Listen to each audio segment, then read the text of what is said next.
Alright guys, welcome back to VALORANT News. The playoffs of Masters Toronto are well underway. Sentinels complete the three-peat against all the Chinese teams, completing the victory against XLG last night. But the big upset of the day, that was causing big controversy. Paper Rex played G2 Esports. They were not expected to win this series, although the train keeps on choo-chooing through the station. G2 down to the losers bracket. We get the ultimate viewership game in the upper side as well. Some big reaction from the Sentinels guys and pretty spicy stuff about their victory and their comments on G2 and their results so far this playoff stage. Very much to your thoughts in the comments. Hit the like button if you enjoy. Subscribe if you're new as always. I'd greatly appreciate it. Let's dive straight in.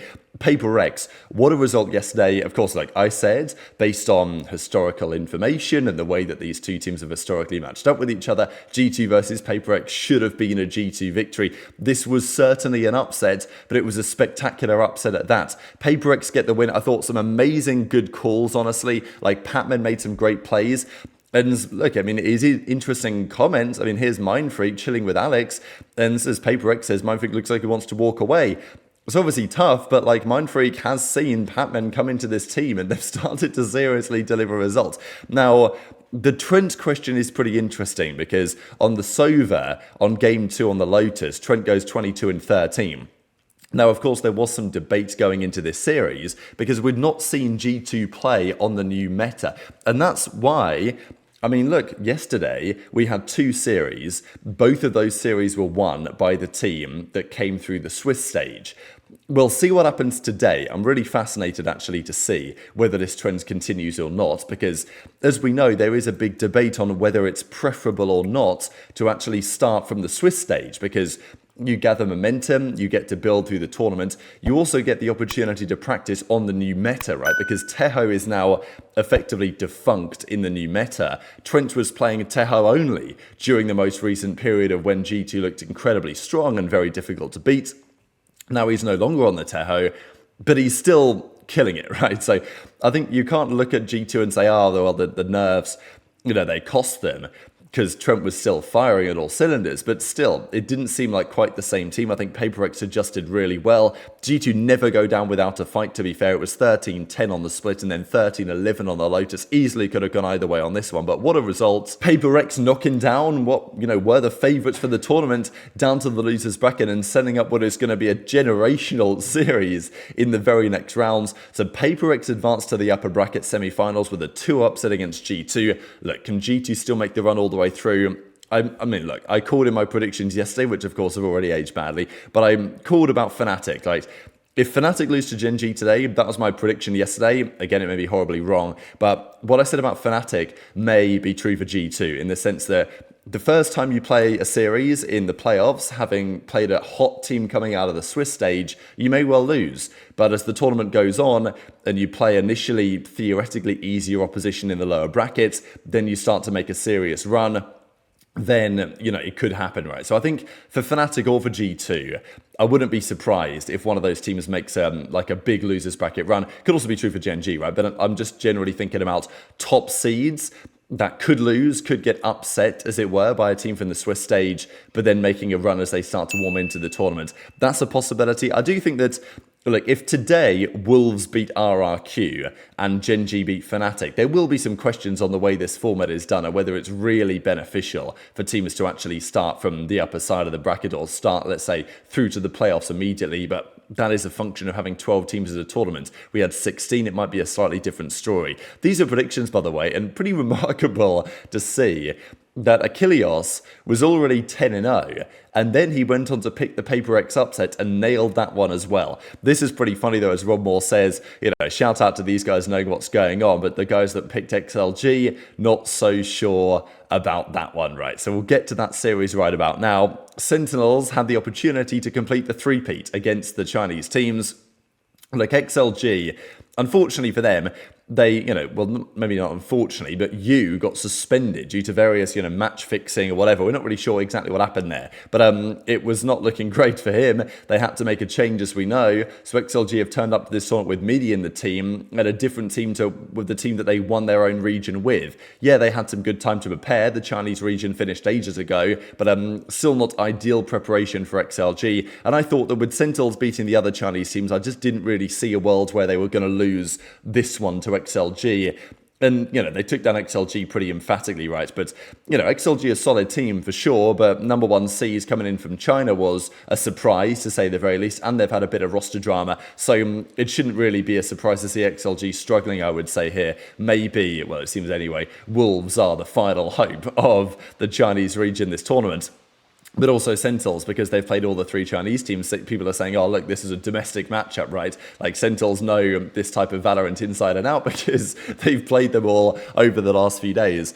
Pretty crazy to see that, though, right? Sentinels play their first round against Wolves. They play their next round against Bilibili Gaming. Then they play their next round against GLI Gaming. They win all three series. So, they've pretty much single-handedly dispatched of the Chinese region, and this was a really dominant showing here. I think it said a little bit more about XLG and that they were pretty underprepared compared to what it did against Sentinels. But I think for Sentinels, it could be a really good sign of how the rest of the tournament's going to go for them, because they started off pretty slow, I would say. Like, against Wolves, they were pretty sloppy. Against BLG, I think it was a bit better, maybe not much so, but then they played their third series and played some really solid stuff. 13-6, 13-6, but, I think that's almost kind of flattering at XLG because the numbers were not pretty against them on this series. Raga, of course, meant to be top star of their team. He was pretty solid, but, not good enough in the end to single-handedly take down Sentinels. As Zekken says, Chinese gauntlet complete, will stay focused, continue to work. So Zekken and the guys move on to the tournament.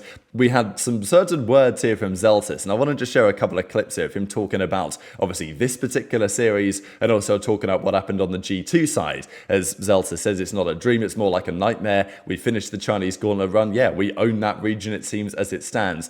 But he also gives some interesting comments on G2. We know that before the tournament, G2 was saying, or before the playoff stage, G2 was saying, look, if we get the opportunity, we will pick Sentinels. They didn't get the chance. Obviously, XLG did it instead. In hindsight, I will say, very interesting. Like, we talked about it a few days ago, that people were surprised that XLG had picked Sentinels, because they could have picked Wolves, a team that they know from their own region and they'd feel confident to beat. They wanted to play Sen. I don't know if that was wise. Like, in hindsight, XLG with the first possible pick of the playoff stage, you might have expected them, in hindsight, to pick a team that, didn't just crush their whole region and then even crush their team worse than anybody else. So I know that it will raise a few questions as to exactly why that happens and why they came to that conclusion. Were they just going off vibes? Did they just want to play Sentinels because it would be fun? But it's not fun getting 13-6, 13-6 by a team that's looking really strong through the tournament right now, when, they could have chosen somebody else on paper, right, going into it with Wolves there as an option. But that, of course, meant, because XLG picked Sentinels over Wolves, G2 didn't get the chance to pick Sentinels. And that would have been, amazing if that happens, because G2 were talking a big game. It's like, okay, if we want a free win, we're going to take Sen. And they never got the opportunity to do so. And now they've not got the opportunity to play them in the next round either, because they've lost to Paper X. And my next question is to anyone who would answer. But I have a quote from G2, because early in the press conference, we talked to them, and they talked about Sentinels.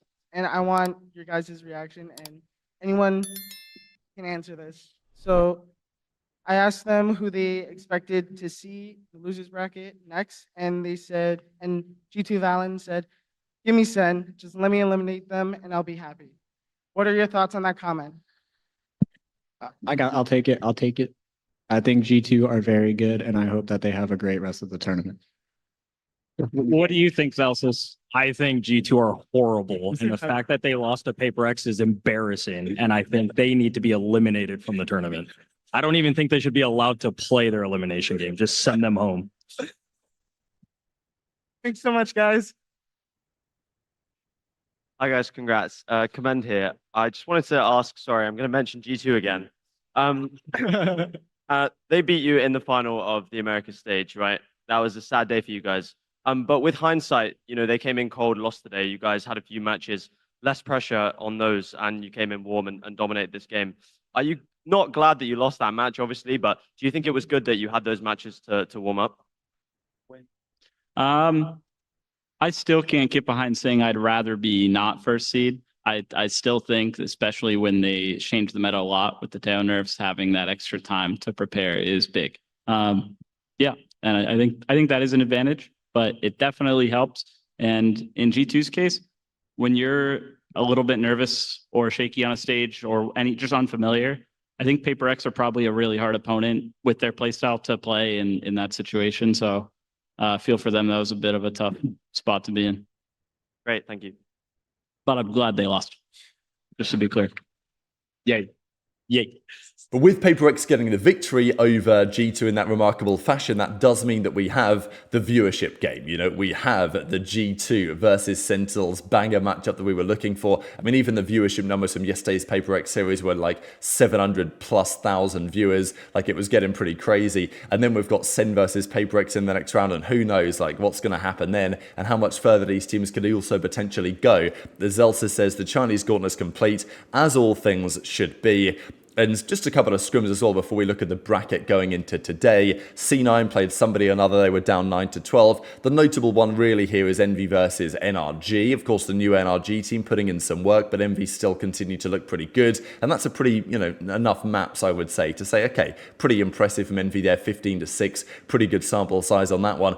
But this is the way that the bracket presently looks and will look for the rest of the tournament. As I say, the two lower seeds from the Swiss stage won yesterday. And today, whether that's going to happen again is a bit of a different story, but we've got RRQ versus Wolves. Look, I think both of these series, again, are really difficult to call. I'm going to take RRQ. Like, I think that there's surely some team that's going to win from the upper side, but honestly, who knows? PaperX Sentinels is the upper semi-finals happening on the 16th of June, so that's in a couple of days' time. We've got Wolves RRQ today. We've then got Fnatic Gen.G today, which again is like, you can see here from some of the numbers. Incredibly difficult to call, split down the middle effectively. Wolves are definitely the underdogs in this series, but they could cause some damage. They are probably feeling like they're China's last hope right now because XLG have dropped down to play G2. And that's going to be tough for XLG in that series, and it could be a nice start of G2's, potential losers run. Maybe it'll be the same story for whoever out of Fnatic or Gen.G loses as well. They'll drop down to play the loser of RRQ Wolves, in which case, if it is Wolves especially, they'll feel confident of starting off the losers bracket run on the right note. But we'll see. The tournament's already been pretty dramatic and crazy so far, and true to your thoughts on all of this stuff in the comment section below. What's going to happen today? As I said yesterday, I'm going to stick with my predictions that I'm going to take RRQ and I'm going to take Gen.G. But hit the like button if you enjoyed, subscribe if you're new, take care, and I'll see you next time.